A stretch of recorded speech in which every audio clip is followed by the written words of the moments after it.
Iran और America के बीच युद्ध का शोर कुछ कम हुआ है, तो अब कुछ बड़े बदलाव साफ दिखने लगे हैं। Centre for social and economic progress के चेयरमैन विक्रम एस मेहता ऐसे ही 4 बदलाव हमारे सामने रखते हैं। पहला, अमेरिका पर घटता भरोसा, अपने दोस्तों की हिफाजत न कर पाने से उसकी साख को धक्का लगा है। दूसरा, चोक पॉइंट का हथियार बनना, हॉर्मुज जैसे तंग समुद्री रास्ते अब ताकत का नया जरिया बन गए हैं।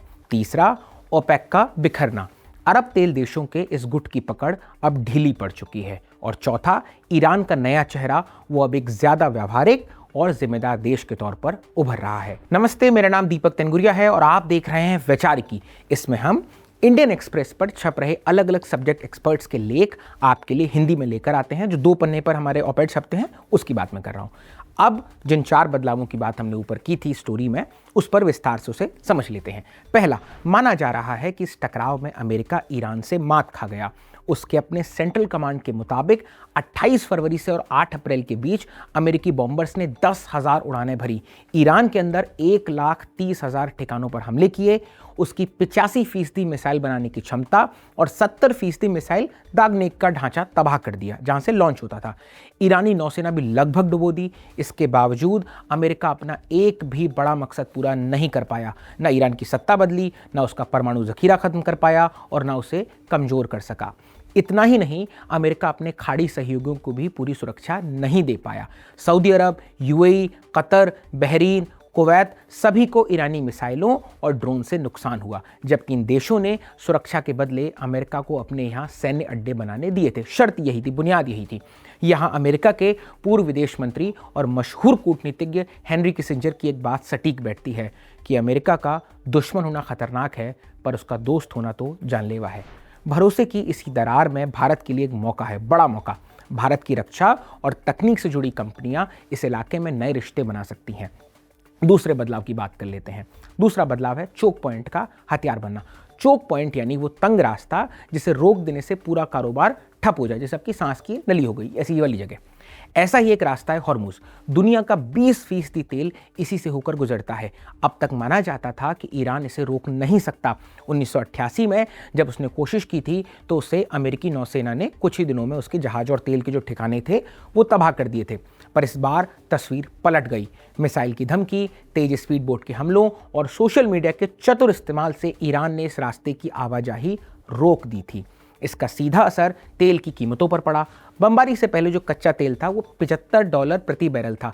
6 जुलाई 2026 के दिन के हिसाब से ये लगभग $7,150 प्रति बैरल होता है। अप्रैल में ये उछलकर $126 तक पहुंच गया था, यानी करीब $12,000 प्रति बैरल। ट्रंप के शांति की तरफ बढ़ने की एक वजह यह भी थी, उन्हें डर था कि अमेरिका में पेट्रोल महंगा हुआ तो नवंबर के चुनाव में उनकी पार्टी को नुकसान होगा। ईरान की इस कामयाबी ने चोक पॉइंट को ताकत के एक नए हथियार के तौर पर सामने रखा है पूरी दुनिया के सामने। पूर्व ब्रिटिश पीएम ऋषि सुनक की एक सलाह यहाँ अहम है। क्या सलाह थी?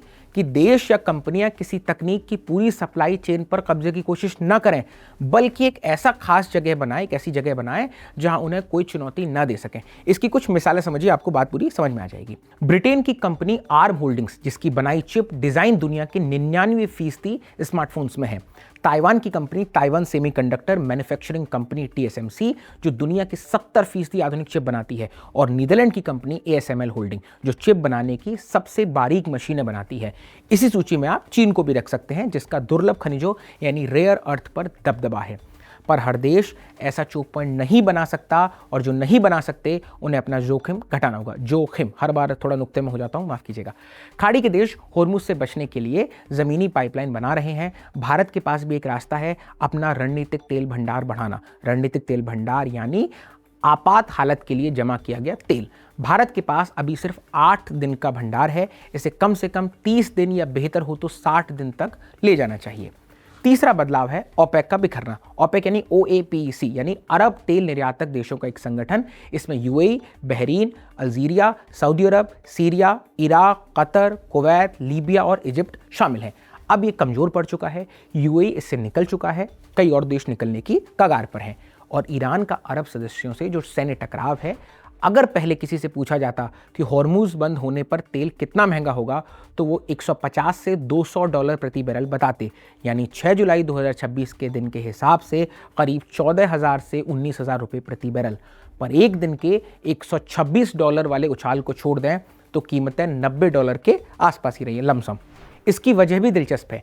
चीन ने अपना तेल आयात फरवरी में 1 करोड़ 14 लाख बैरल रोजाना से घटाकर मई में 64 लाख बैरल कर दिया। IEA ने अपने भंडार से तेल निकाला। IEA यानी इंटरनेशनल एनर्जी एजेंसी, जो दुनिया के देशों को ऊर्जा नीति पर सलाह देने वाली एक अंतर्राष्ट्रीय संस्था है, इंटरनेशनल लेवल का ऑर्गेनाइजेशन है। और ओपेक से बाहर के देशों ने उत्पादन बढ़ा दिया। इन सब ने मिलकर दिखा दिया कि अब इस कार्टेल यानी तेल बेचने वालों के इस गुट की पकड़ ढीली पड़ चुकी है। चौथा और आखिरी बदलाव है ईरान का एक जिम्मेदार देश के तौर पर उभरना। ईरान में ताकत का संतुलन अब उन नेताओं की तरफ झुक रहा है जो इस्लामी तो हैं पर कट्टर नहीं हैं। वो 1979 की यानी 1979 की क्रांति के उसूलों से बंधे हुए नहीं हैं। वो तकनीक के जानकार हैं, व्यवहारिक और राष्ट्रवादी हैं। वो समझते हैं कि जनता की नाराजगी को हमेशा दबाया नहीं जा सकता, इसलिए अब उनका ध्यान आर्थिक तरक्की पर है। भारत के ईरान से सभ्यता के पुराने रिश्ते हैं। अमेरिकी पाबंदियों से पहले ईरान भारत को आसान शर्तों पर तेल देता था, इसलिए भारत को ईरान की तरक्की में मदद करनी चाहिए, तकनीक से, हुनरमंद लोगों से और पैसे से। इससे रिश्ते तो मजबूत होंगे ही, आने वाले वक्त में तेल में भी तरजीह मिलने की उम्मीद बढ़ेगी। मिडिल ईस्ट की ये हलचल भारत के लिए एक चेतावनी भी है और एक मौका भी। बस ज़रूरत है वक्त रहते सही कदम उठाने की। इन बदलावों पर, इन सुझावों पर आपका क्या सोचना है, कमेंट बॉक्स में ज़रूर बताएं। अगर वैचारिकी की ये पहल आपको पसंद आ रही है तो अपने दोस्तों के साथ, जो UPSC एस्पिरेंट्स हैं या बाकी जो लोग हैं, आपके रिश्तेदार हैं, परिवार, उन सबके साथ शेयर करें। और जो भी आपका फीडबैक हो कमेंट बॉक्स में हमें ज़रूर बताएं। Thank you very much.